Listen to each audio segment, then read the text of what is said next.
Como já falamos, fica após o Evangelho que João escreveu nas Escrituras, e esse livro é conhecido como Atos dos Apóstolos ou Livro do Espírito Santo.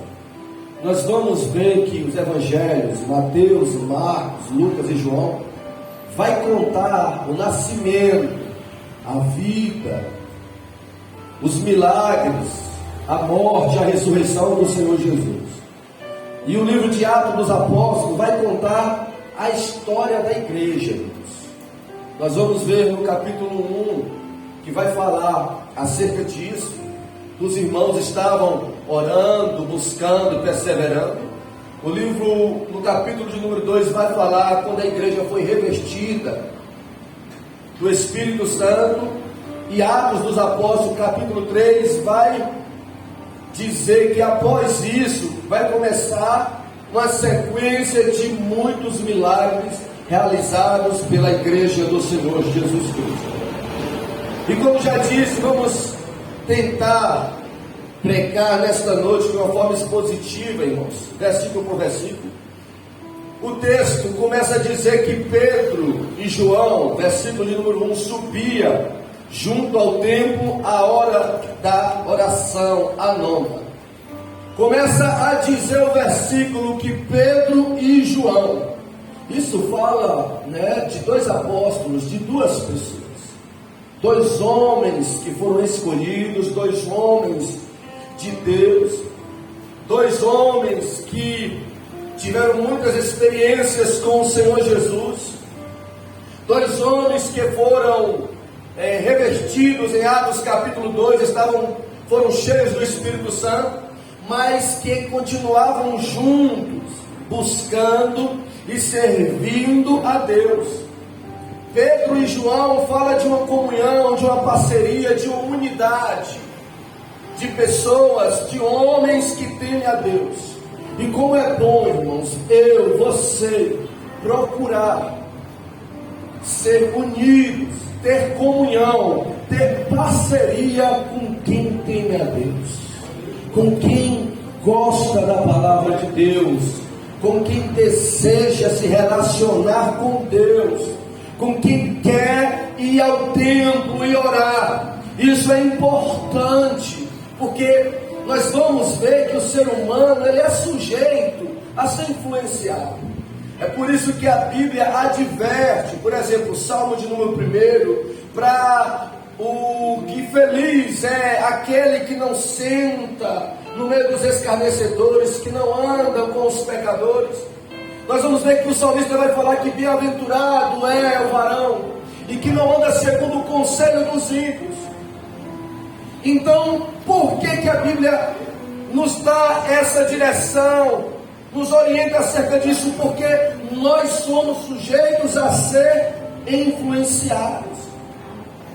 Em Números capítulo de número 11, eu me recordo que o povo de Israel estava se voltando contra Deus, estava murmurando contra Deus, estava questionando o seu Criador, o Deus que tirou eles do Egito. Só que quando eu li esse texto, eu fiquei a pensar que lá tem um texto, Luciano, que diz bem assim: mas o vulgo estava no meio deles. Então o povo de Israel estava sendo influenciado por alguns dos egípcios, que saíram do Egito e estavam no meio deles, levando a eles se voltar contra o Deus deles. Aí eu fiquei a pensar em influência. 1 Coríntios 15 diz que as más conversações corrompem os bons costumes. Então você, nós estamos sujeitos a ser influenciados. Se estamos sujeitos a sermos influenciados para o mal, para pecar, para se voltar contra Deus, com pessoas que não têm a Deus, com pessoas que não desejam agradar ao Senhor, nós também estamos sujeitos a sermos influenciados por pessoas que buscam a Deus, por pessoas que amam a Deus, por pessoas que querem obedecer a Deus. Então vamos selecionar, irmãos, com quem andamos, com quem nos relacionamos, porque pode fazer bem para a gente. O texto diz que Pedro e João, duas pessoas, tinham comunhão. Eles estavam indo para onde? O texto diz um templo. O destino deles era o templo. Era um lugar onde era feito sacrifício a Deus. Templo. Como nós estamos aqui reunidos, um lugar como esse. Eles estavam indo para lá. Pedro e João subiam juntos ao templo.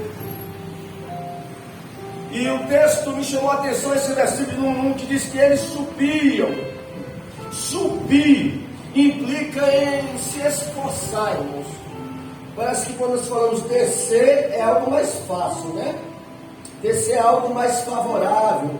Descer é algo que não requer renúncia, que não requer esforço. Parece que é mais fácil descer. Mas o texto diz que eles estavam subindo para o templo.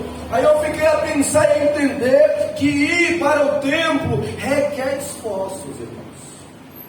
Ir para a casa de Deus requer muitas das vezes renúncia. Subir para o templo vai requerer de nós, por muitas das vezes, sacrifício, irmãos. Porque vai vir um cansaço, vai vir um desânimo, vai vir opositores, o inimigo vai tentar atrapalhar. Só que nós precisamos se esforçar, nós precisamos nos sacrificar para ir à casa de Deus. Porque na casa de Deus, irmãos, nós nos reunimos para adorar. Na casa de Deus, nós nos reunimos para louvar. Na casa de Deus, quando nós nos reunimos, conseguimos atrair a sua presença e Ele manifestar, acontece renovo, pode acontecer milagres, pode acontecer salvação. Deus pode mudar a vida de pessoas. Eu já começo a pensar que na casa de Deus, como está no livro de Atos, tem milagre no altar, tem milagre na nave, mas até na porta da casa de Deus também se opera milagre. Porque o paralítico estava foi na porta. Se na porta tem milagre, quanto mais dentro do templo. Eu quero profetizar na autoridade que é o nome do Senhor Jesus, que nesta noite há de ter manifestação no altar, há de ter milagre na nave, há de ter também sinais e maravilhas na porta deste lugar. Aleluias! Pedro e João estavam indo ao templo, subiam para ir ao templo. Mas o versículo de número 1 vai dizer que eles estavam indo ao templo. Vai falar qual era o propósito. Porque nós precisamos saber o porquê que nós viemos ao templo. Nós precisamos sair da nossa casa, Rodrigo, e dizer, quando alguém perguntar, você vai para onde, Diácono Alex? Eu vou ao templo. E você vai fazer o quê? Eu vou lá. Vou lá porque eu não tenho o que fazer. Vou lá, Rian, porque eu vou ver meus irmãos. Eu vou lá porque não sei nem porquê. Você tem que saber por que você vem. Nós precisamos ter propósitos, irmãos. Eu vou naquele lugar. O texto diz que eles subiram ao templo para orar. E a palavra oração significa falar com Deus, se aproximar de Deus. Quando eles estavam indo para o templo, eles estavam com o propósito: eu vou conversar com o Criador, eu vou me aproximar do meu Pai, eu vou ao templo orar. E na oração implica em adorá-lo, em agradecer, em interceder, em confessar, mas também em pedir. Então nós precisamos saber porque nós viemos ao templo e ter propósito quando viemos ao templo de Deus. O versículo de número 2 vai dizer que era trazido trazido um varão que desde o ventre de sua mãe era coxo, o qual todos os dias punha a porta do templo, chamada Formosa, para pedir esmola. Vai começar dizendo que era trazido, que quer dizer era levado, carregado, transportado. Se João e Pedro e João, eles iam de livre, espontânea vontade, se Pedro e João, eles iam ao templo unidos, lá estava um homem que não tinha o mesmo privilégio de ir ao templo. Tinha um homem que estava lá na porta, do lado de fora, mas que estava lá porque era levado por alguém, que era transportado por alguém, que era carregado por alguém. Deixa eu dizer, é um privilégio para você ter a saúde que você tem para estar aqui. É um privilégio para nós ter a liberdade que nós temos para estar aqui. Então valorize, porque tem pessoas que queriam estar aqui e não conseguem estar, porque não tem a saúde, estão nos hospitais enfermos. Tem pessoas que queriam ter a liberdade que você tem para estar aqui e não estão nas prisões, nas cadeias, lá refletindo. Quanta oportunidade eu tinha e não ia para o templo com o Pedro e João. Agora estou aqui preso, pedindo a Deus, me solta, Senhor. Faz um milagre na minha vida que eu vou voltar para a tua casa, ou eu vou começar a praticar, frequentar a tua casa. Então valorize pela saúde, pelo privilégio, pela liberdade que você tem, e aproveite as oportunidades que tem para ir ao templo, adorar, ouvir, buscar a face do Senhor. Era trazido, eu vou falar quem era trazido, um varão que era coxo, ele era aleijado, era manco, era imperfeito. E essa era uma das razões por ele ser levado por outra pessoa. E a verdade nós poderíamos também aplicar de outra forma. Vai ter pessoas que para vir aqui vai ter que ser carregado por você. Tem pessoas que para entrar por estas portas você vai ter que passar, você vai ter que chamar, você vai ter que se dispor. Não, eu te levo, eu passo lá, eu te pego, vamos. Porque estão coxos fisicamente, não estão paralíticos fisicamente, mas espiritualmente, pessoas que não conseguem vir andando para a casa de Deus, pessoas que não conseguem, pois estão aprisionados pelo maligno para vir à casa de Deus, pois o inimigo sabe que eles podem ser tocados, que eles podem ser libertos, que eles podem ser alcançados lá, mas o inimigo sabe da probabilidade que é grande, que muitos cativos vão entrar por estas portas, ouvindo a palavra, sentindo a presença de Deus, serem transformados e abençoados. É por isso que ele vai impedir, e você precisa fazer isso também. Eu vou te levar, eu vou te carregar, eu vou te transportar junto comigo ao templo do Senhor. O texto vai dizer que se o destino de Pedro e João era o dentro do templo, era a oração, era se relacionar com Deus, do paralítico era diferente.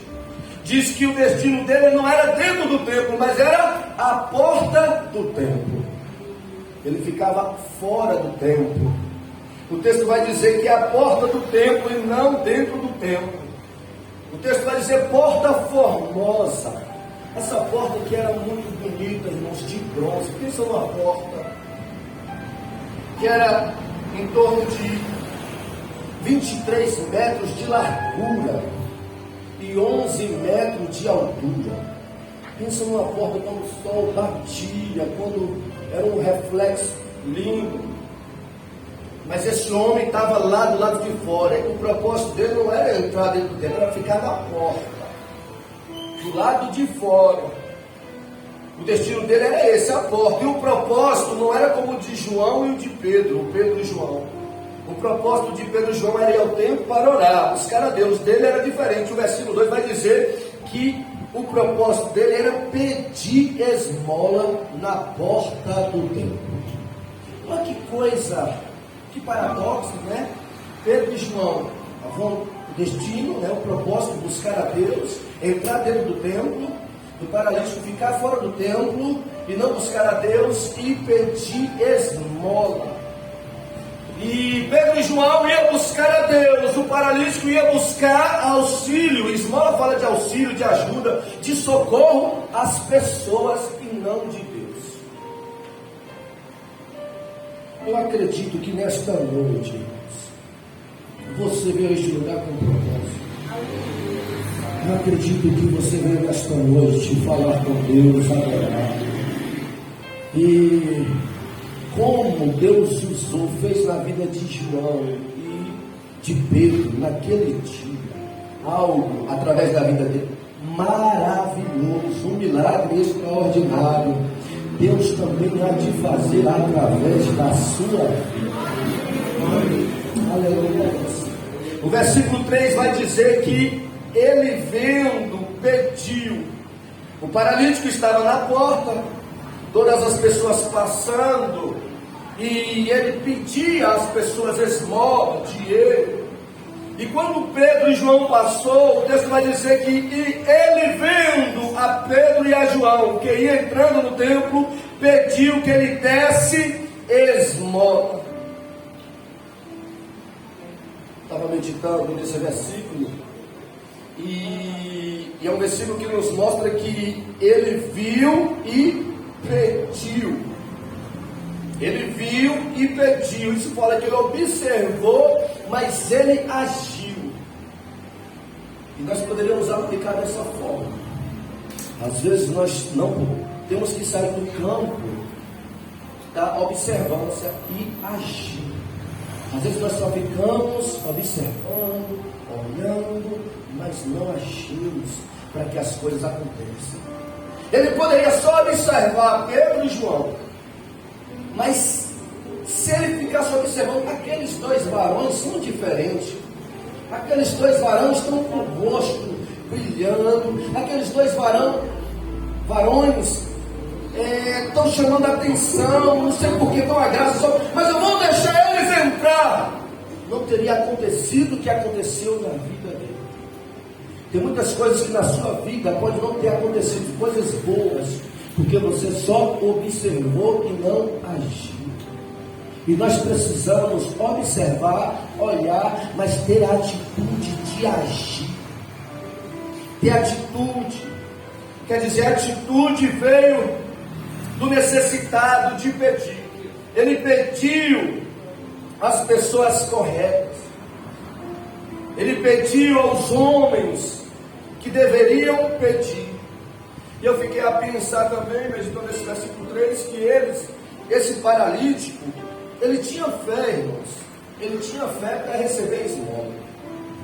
Porque existe vários tipos de fé. Existe a fé natural, que essa todo ser humano tem. Quando você vai viajar, por exemplo, de ônibus, nós vamos viajar de ônibus. Quando você entra no ônibus, você pede a habilitação do motorista. Você fala assim: motorista, eu queria ver sua habilitação, você pode dirigir ônibus mesmo? A gente não pede, mas acreditamos que o motorista é habilitado. Isso é uma fé natural que todo ser humano tem. Quando às vezes nós negociamos com alguém e ficamos de receber um dinheiro por 30 dias ou até mais, isso é uma fé natural que todo ser humano tem. Então aquele homem, ele tinha uma fé porque ele acreditava: não, eu vou lá para a porta do templo, vou ficar lá, como ele ia todos os dias, como o texto diz, acreditando que ele iria receber esmolas. Ele não tinha a fé para receber um milagre, mas tinha a fé para receber esmola.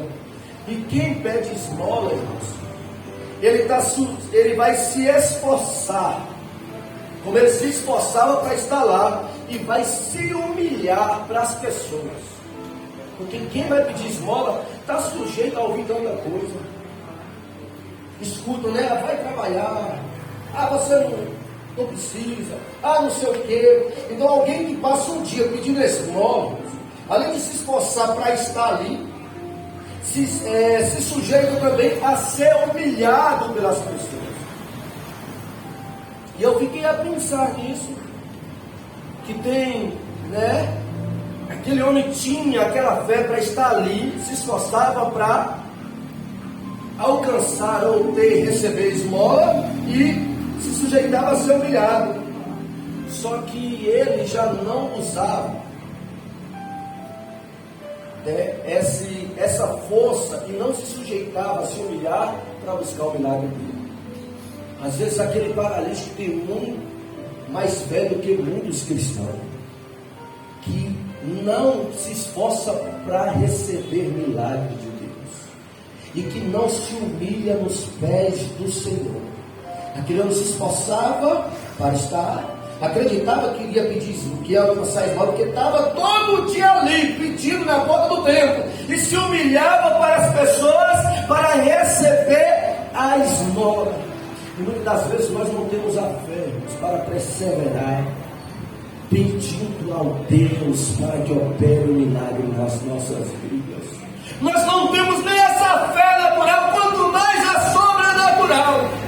Muitas das pessoas, elas têm atitudes de bater na porta da prefeitura, se esforçam para bater na porta da prefeitura, mas não se esforçam para bater na porta dos céus para receber o milagre. Muito se humilha aos pés de políticos para receber o auxílio, ajuda, mas não se humilha aos pés de Jesus para que o Senhor faça maravilha e prodígios na sua vida. Às vezes falta isso na igreja, falta isso nas nossas vidas, irmãos, essa fé de nos esforçar e de nos humilhar para que Deus venha fazer maravilhas e sinais. E é bíblico que eu estou falando. Em 2 Crônicas 7,14, Deus disse: se o meu povo orar, buscar, se converter e se humilhar, eu ouvirei dos céus. Eu ouvirei dos céus, perdoarei os seus pecados e sararei a sua terra. Eu não sei você, mas eu prefiro me humilhar aos pés do Senhor Jesus. Eu prefiro me curvar, botar minha boca no pó, chorar e falar para Ele a minha necessidade, para que Ele venha operar e fazer um milagre na minha vida. Então nesta noite o Espírito de Deus está nos dizendo: você tem força, aleluia, você consegue, você está disposto a se humilhar, porque se humilhar, irmãos, fala de declarar a nossa dependência, a nossa incapacidade e a nossa dependência de Deus. E às vezes nós não fazemos isso e queremos que as coisas aconteçam. Mas em nome do Senhor Jesus, tome esta palavra vem de Deus para a sua vida. E se esforce para buscar ao Senhor e se humilhe aos pés dele, porque vai acontecer coisas grandes, coisas maravilhosas na sua vida, diz o Senhor. O texto diz que ele, versículo de número 4, e Pedro com João, fitando os olhos nele, disse: olha para nós. Fitando os olhos, você pode me acompanhar com a Bíblia aberta? Fitar, fixar, é prender, é ater-se. Isso nos diz que ele se importou com o pedido daquele homem. Aquele homem que estava lá, coxo, pobre, pedindo esmola, chamou eles, pediu socorro a eles, e eles olhou para aquele homem. O texto diz que ele, fitando os olhos nele, eu entendi que isso demonstrou que eles estavam respondendo para aquele homem: olha, eu me importo com você, eu me importo com a sua situação, Eles fitando os olhos naquele homem, eles estavam querendo dizer que ele se voltou, que ele se interessou pela causa daquele coxo.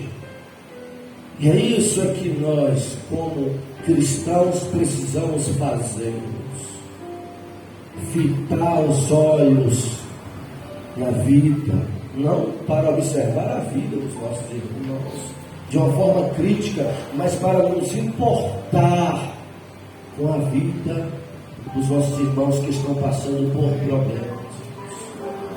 Nós ficamos sabendo, está passando por problemas conjugais, está passando por problemas de enfermidades, está passando por ventos, por tempestades, e às vezes nós não fazemos como Pedro e João, nós evitamos, porque nós não queremos nos embaraçar com o problema dos outros, porque nós já temos os nossos problemas, nós já temos coisas para a gente resolver.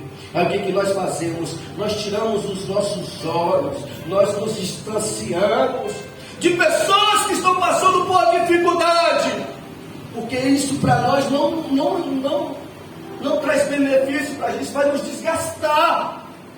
Nós vamos se envolver. Mas Pedro e João, depois de ser cheios do Espírito Santo, homens buscando a presença de Deus, o homem pediu auxílio, pediu ajuda, pediu esmola, eles parou e fitou os olhos nele, demonstrando: olha, você me pediu ajuda, eu me importo com você, você me pediu ajuda, eu me interesso pela sua causa, você me pediu auxílio, eu estou aqui. Só que o versículo 4, eu fiquei a pensar que ele chegou, fitou os olhos nele, mas ele disse assim: olha, amiga, olhe para nós. Se ele demonstrou interesse na causa daquele homem, fitando os olhos para ele, agora eles fitou os olhos e eles exigiram que o homem olhasse para eles, como se ele dissesse: eu me interesso pelo seu problema, eu vou te ajudar, mas eu preciso da sua atenção, eu me importo com o que você está passando, mas eu quero que você me escute, porque tem gente que só quer ajuda, só quer auxílio, mas não quer ouvir. Pedro e João falou que eu estou aqui, eu quero te ajudar, eu vou te amparar, eu me importo com você, mas olha para mim, eu tenho algo para te dizer, eu tenho uma palavra de Deus, eu tenho um conselho para você. Então é importante nós olharmos para as pessoas, não só buscar o socorro e a ajuda, mas termos tempo para ouvir o que as pessoas têm para dizer para nós, irmãos. Porque sempre uma mulher, um homem de Deus vai ter uma palavra para as nossas vidas, para nos orientar, para nos edificar. E nós precisamos ter tempo também. Aleluia. O versículo de número 5 diz que olhou para eles esperando o quê? Receber alguma coisa. Isso revela a expectativa deles. Ele estava esperando receber algo, quer dizer, o dinheiro, que era esmola. Eles estavam com expectativa de algo material, de algo natural, de algo limitado. Isso revela que quem tem expectativa nas pessoas, nos seres humanos, as expectativas são limitadas, são naturais e são materiais. Mas quem tem expectativa em Deus é diferente. Já não é material, natural, limitado, mas é ilimitado. Quando nós viemos a um lugar como esse, quando nós conhecemos a Deus e criamos expectativa em Deus, as nossas expectativas têm que ser ilimitadas, porque Deus não é ser humano. Porque Deus, Ele faz o sobrenatural. Porque Deus realiza prodígios, Deus faz milagres. Então nós devemos colocar, aleluia, as nossas expectativas naquele que tudo pode. Eu quero declarar nesta noite: se alguém que tem alguma expectativa na minha pessoa, eu só posso fazer por você algo material, algo natural, algo que é limitado. Mas se você colocar suas expectativas no Deus que eu estou pregando, se você colocar suas expectativas nesse Senhor, que esta palavra está sendo ministrada, hoje pode acontecer o sobrenatural na sua vida. Hoje Deus pode fazer algo ilimitado. Hoje Deus pode fazer milagres e prodígios em sua casa. Aleluia. Nós vamos ver no versículo de número 6 que agora eles chegaram a dizer: não tenho prata e nem ouro. Ele criou uma expectativa de Pedro e de João. E Pedro e João chegou para ele dizendo, né, olha, sua expectativa é material, eu não tenho prata e nem tenho ouro. Isso fala da condição financeira dos apóstolos no momento. Eles não tinham o que o coxo esperava, mas tinham o que o coxo não imaginava, que era a autoridade de Deus para abençoar a vida dele. Aleluia. Então, quando ele olhou, né, eles não tinham o que o coxo esperava que eles tinham, que era dinheiro. E eles tinham o que o coxo não imaginava. É isso é que Deus às vezes faz. Tem pessoas que olham para homens e mulheres que servem a Ele, que não criam nenhuma expectativa, mas que ao conhecer, ao ter um contato, irmãos, Deus faz coisas maravilhosas através da vida dos mesmos, para que venha surpreender as outras pessoas.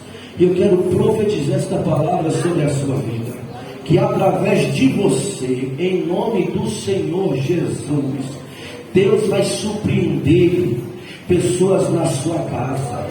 Através da sua vida, Deus vai surpreender pessoas na empresa. Através da sua vida, Deus vai fazer coisas para surpreender pessoas em sua volta, no ministério, no meio da parentela, na escola. Deus vai fazer coisas através da sua vida que vai surpreender muitas pessoas que convivem do seu lado. O coxo não imaginava, mas como igreja nós estamos, né, sujeitos, como aquele coxo olhou. Não espero que possa vir algo tão grande, não espero que explode algo limitado, algo material, algo esmola.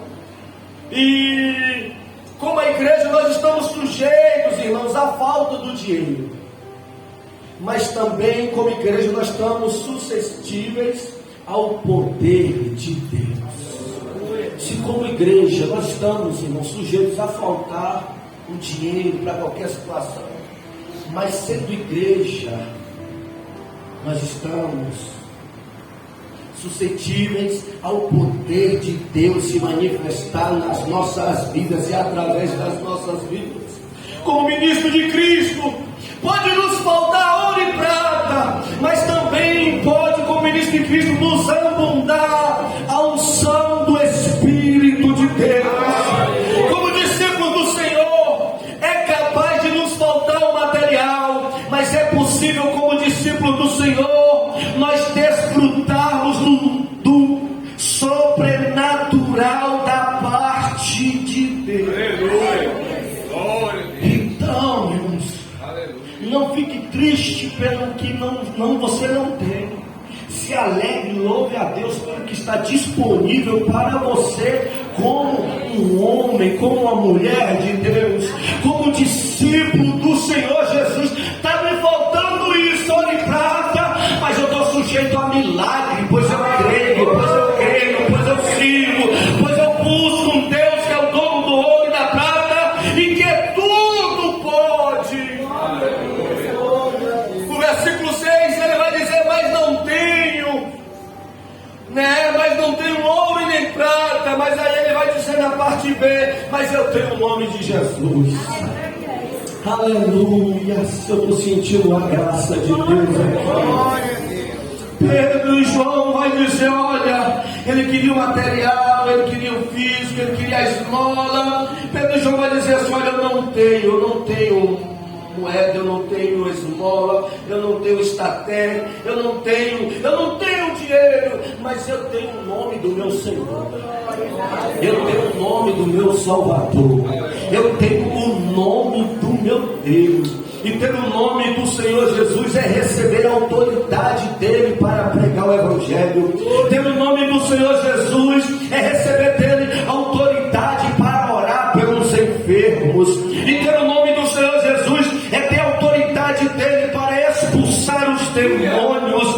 E ter o nome do Senhor Jesus é ter a autoridade dele para abençoar vidas que estão precisando.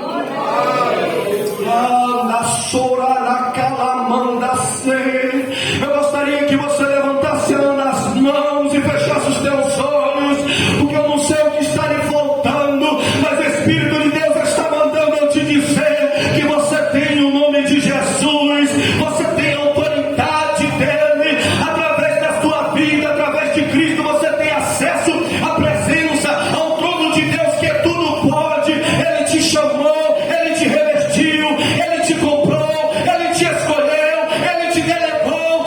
Então use, acredite, confie que neste nome há poder para salvar o perdido, neste nome há poder para curar o enfermo, que neste nome há poder para trazer alívio aos que estão perturbados, que no nome do Senhor Jesus há poder para abrir os céus, a resposta vir e o milagre acontecer. Aleluia.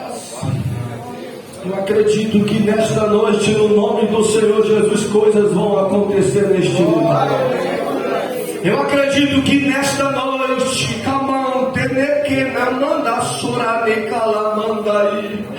que no poder, na autoridade que há este nome, aleluia, Deus há de manifestar e há de fazer coisas maravilhosas na vida de pessoas e através de pessoas nesta noite. Eu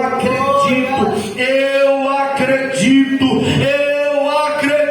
esta palavra não é minha, esta palavra é de Deus, e a palavra de Deus é veraz para cumprir.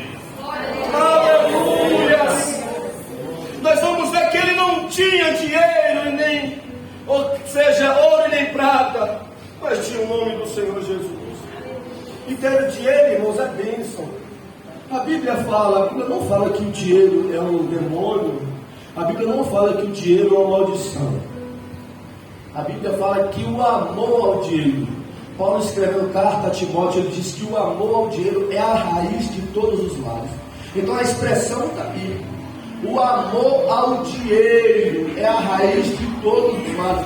Então quando o ser humano ama o dinheiro, aí ele torna um Deus na mão da vida dele, aí vira uma maldição. Mas o dinheiro em si, ele não é mal. Por quê? Porque com o dinheiro nós podemos adquirir alimentos, com o dinheiro nós podemos adquirir roupas, calçados, com o dinheiro nós podemos fazer cirurgia, comprar remédios, com o dinheiro nós podemos possuir bens, propriedades, mas o dinheiro é limitado. A gente pode alcançar algumas coisas, o dinheiro pode nos trazer alguns benefícios, mas nem tudo. O dinheiro não vai fazer o que o nome do Senhor Jesus pode fazer. O dinheiro não vai. Por exemplo, o nome do Senhor Jesus faz o que o dinheiro não faz.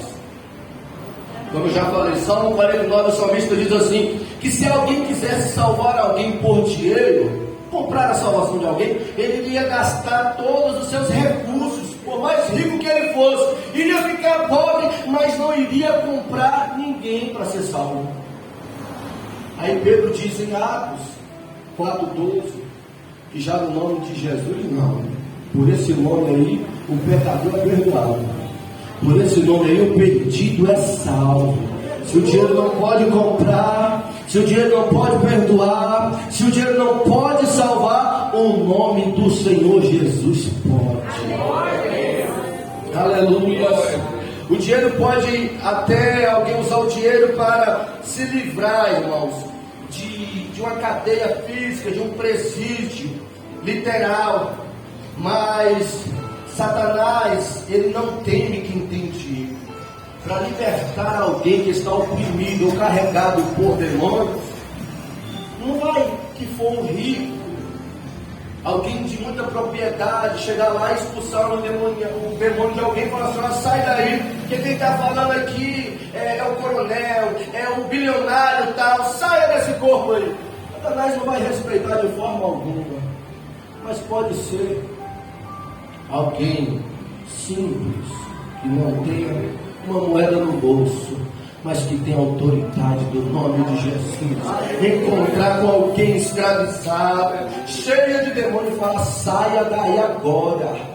Eu não tenho R$1 no bolso, mas eu estou mandando na autoridade do nome do meu Senhor Jesus. E os demônios têm que sair na hora, irmãos. O dinheiro pode fazer coisas limitadas, mas nem tudo que o nome do Senhor Jesus pode fazer. O dinheiro nós podemos comprar ter uma cama boa, comprar ter um travesseiro que nos traz conforto, arrumar o nosso quarto, mas o dinheiro não pode nos trazer uma paz interior. Uma paz interior pode nos trazer uma paz exterior, a gente cercar a nossa casa, buscar ou comprar um lugar longe, distante de todos, mas a paz interior o dinheiro não pode trazer.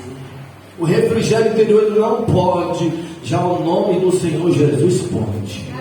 A pessoa pode estar no meio de uma guerra, mas no nome do Senhor Jesus ela pode ser refrigerada, ela pode ser aliviada, ela pode desfrutar da verdadeira paz. Então, Pedro e João não tinham prata nem ouro, mas ele disse: o que eu tenho eu te dou. Eu tenho o nome do meu Senhor Jesus. E como eu falei, através do dinheiro a gente pode comprar remédio, podemos fazer cirurgia, mas tem muitas pessoas que morrem, ricas, pessoas que têm muito dinheiro, mas que o dinheiro não pode resolver o problema da saúde. Quantas pessoas nessa pandemia morreram? Donos de hospitais acabaram adquirindo, nessa pandemia, a Covid e morreram. Por quê? Porque o dinheiro não pode fazer milagre, mas o nome do Senhor Jesus é diferente. Ele diz: eu não tenho prata nem ouro, mas eu tenho o nome do Senhor Jesus. E no nome do Senhor Jesus acontece milagres, acontece maravilhas, acontece prodígios. O versículo de número 7 vai dizer que: e tomando pela mão direita, levantou, e logo seus pés e tornozelos se firmaram. Interessante que Pedro falou: eu não tenho ouro nem prata, mas o que eu tenho te dou. Levanta e anda em nome do Senhor Jesus. E o texto diz que ele estendeu a mão, tomando pela mão direita. Quer dizer, aquele homem, ele não tinha fé. Aquele paralítico, se você olhar na história, ele não tinha fé. Ele recebeu um milagre, irmãos, pela fé de Pedro e de João, mas não pela fé dele, Edmilson. Ele não tinha milagre. Primeiro que ele não pediu para eles orar por ele, pediu foi dinheiro para eles. E quando ele falou: levanta e anda, ele ficou lá, estagnado, paralisado. Aí foi necessário ele pegar a mão, na mão direita dele e levantar ele, porque nem fé tinha para isso. Isso primeiro revela a soberania de Deus. Deixa eu falar, não tem esse negócio. Lógico que a gente precisa, muitas das vezes, ter fé para que as coisas aconteçam. Só que se alguém não tiver fé, Deus é soberano para fazer, independente de quem não tem fé. Esse homem não tinha fé para isso, mas Deus, ele é soberano, ele faz, ele não está preso, ele opera como ele quer. Crer, ele pode fazer, mas se não acreditar, não, também não vai impedir Ele é Deus e faz tudo como lhe apraz. Quem não tem fé no sobrenatural precisa de uma mãozinha, uma ajuda. Aquele homem não tinha fé, mas aí Pedro e João pensou: vou dar uma ajuda a este varão. Deu uma mãozinha. Eu fiquei até pensando, vocês até louvaram aí o hino. Pedro acho que lembrou, irmã Célia, porque tem uma vez que Jesus estava andando sobre o mar, e aí Pedro chegou e falou para Jesus: Senhor, deixa eu ir contigo. O Senhor falou: vem. Ele foi andando sobre as águas, mas quando ele sentiu, o texto diz que ele não olhou, ele sentiu o vento, ele começou a afundar. Porque é assim, por que não fala olhou, ele sentiu? Porque o crente não pode ser levado pelo seu sentimento que sente. Porque quando nós somos levados pelo que nós sentimos, a tendência é nós afundarmos. Aí Pedro deixou de acreditar na palavra que o Senhor Jesus falou: venha, e passou a ser guiado pelo sentir. Ele afundou. Quando ele começou a afundar, o texto diz que Jesus estendeu a mão e levantou. Faltou de Pedro o quê? Fé naquele momento. Mas Jesus deu a mão para ele e levantou. Nesse momento, aquele homem, Diácono Nelson, não tinha fé para levantar. E Pedro levou: vou fazer com ele o que o Senhor Jesus fez comigo. Vou dar uma mãozinha e vou levantar. Dar uma mãozinha, irmãos, é ajudar quem não tem fé. Dá uma mãozinha, irmão. Você não acredita não, mas irmãos, vamos. Eu acredito. Não vai acontecer. Vai acontecer, irmãos. Eu acredito nesse Deus que eu sirvo. Vamos continuar orando, vamos continuar buscando, porque as coisas vão acontecer. Use, irmãos, o que Deus fez na sua vida, o que Deus tem lhe dado para ajudar pessoas que não creem, que não acreditam.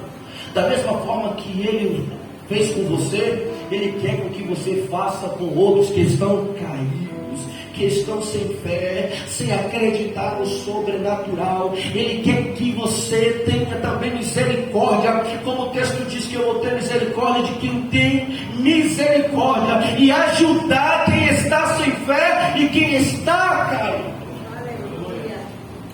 Quem não tem fé, viu aí?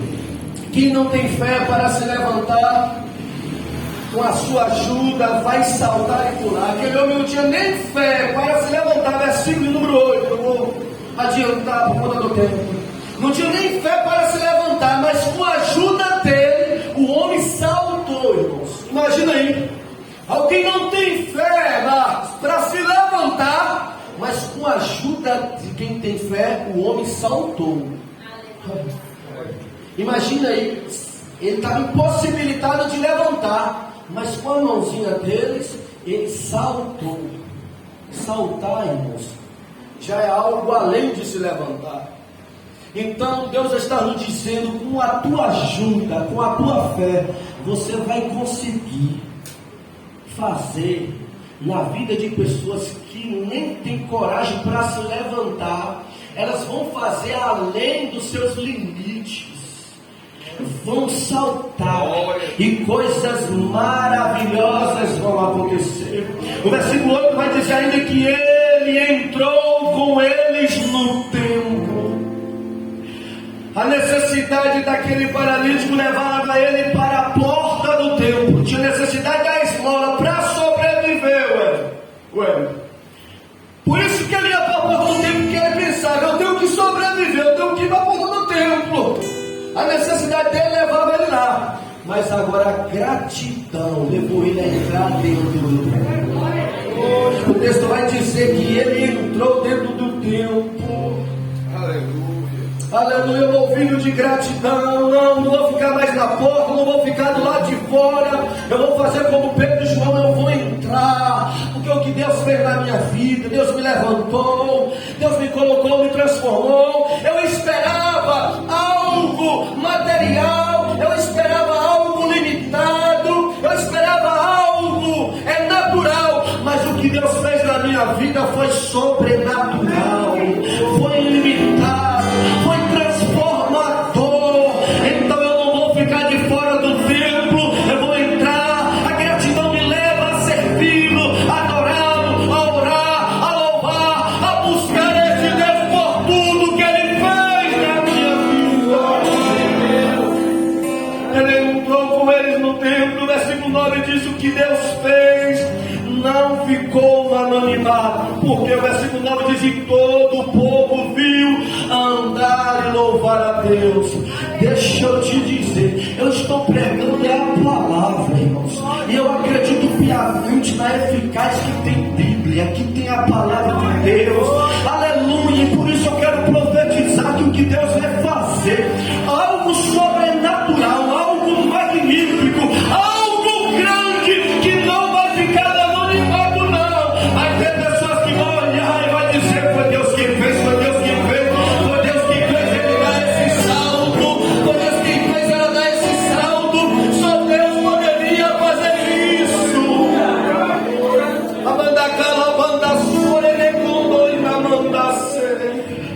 Se coloque sobre os seus pés. Aleluia, glória a Deus. Glória a Deus. O texto vai dizer no versículo 10 que, aleluia, conheciam, pois era ele o que se assentava a pedir a esmola à porta formosa do templo, e ficava cheios de pasmo e de assombro pelo que lhe aconteceu. O povo ficou, foi pasmos, assustados, irmãos, porque quando Deus é um Deus que faz as coisas no sobrenatural, as coisas além dos limites, e nós estamos sujeitos, Bíblia, aos limites, às coisas desta terra, meu Senhor. Nós estamos sujeitos a essas coisas. Então quando Deus faz o sobrenatural, as coisas, as pessoas que estão em nossa volta vão ficar assustadas, Pai. Mas não disseram que não tinha cura e ele está curado. Mas não disseram que não tinha mais jeito para ele, ele ia deixar transformado.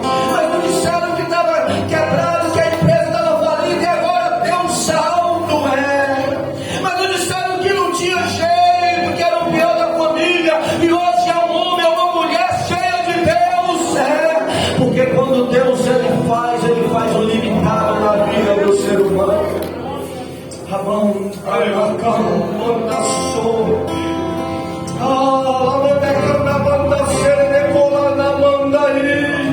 Eu quero dizer, Senhor, nesta noite eu quero revelar a minha limitação. Eu não posso, mas o Deus que me chamou, o Deus que me confiou esta responsabilidade, eu oro em nome do teu Filho amado Jesus Cristo, e ministro sobre esta igreja, e ministro sobre a vida de pessoas aqui, o sobrenatural de Deus, o ilimitado sobre a tua vida, sobre a tua vida, sobre a tua vida. Ela manda cá, manda sorene quando não morre. Teremenda cá, manda sorene quando não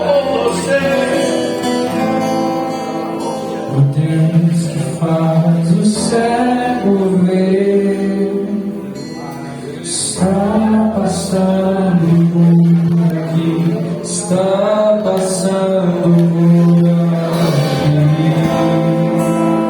O Deus que faz o surdo ouvir, silencia ele, silencia ele.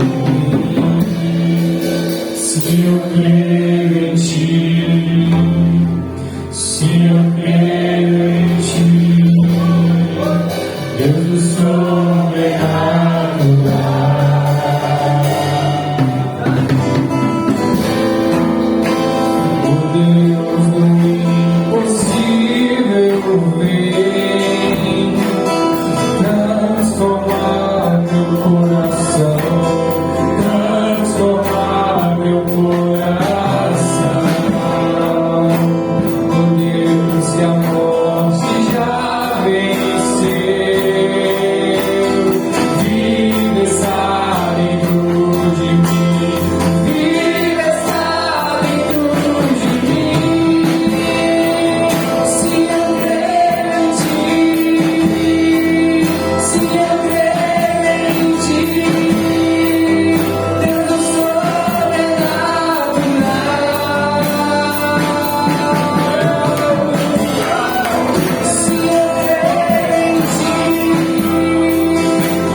sobrenatural.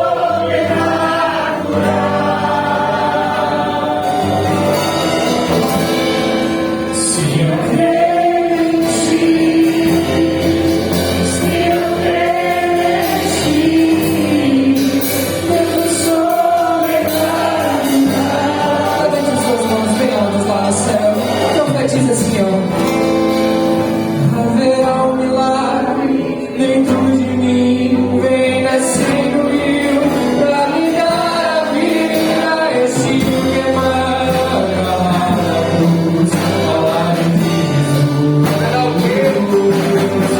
Haverá um milagre dentro de mim, vem nascendo o rio pra me dar a vida, esse rio que emana.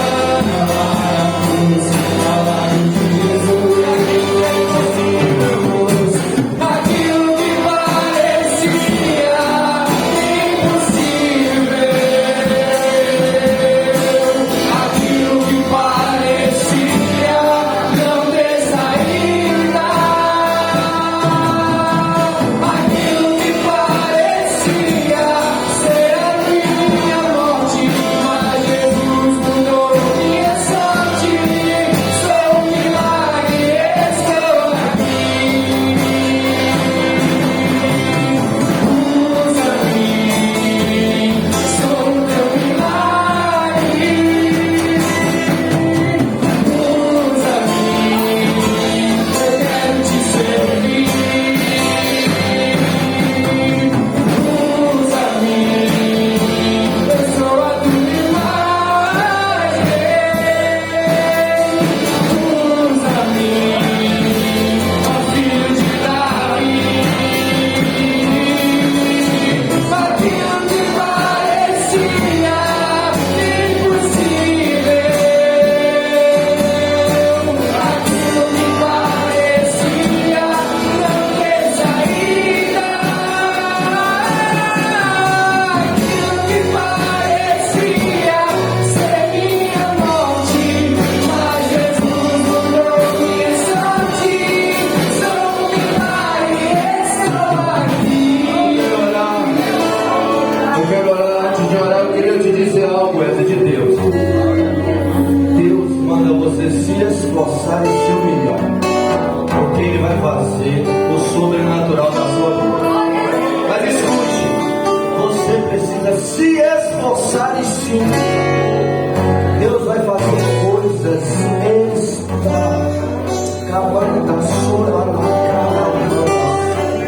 através da sua vida.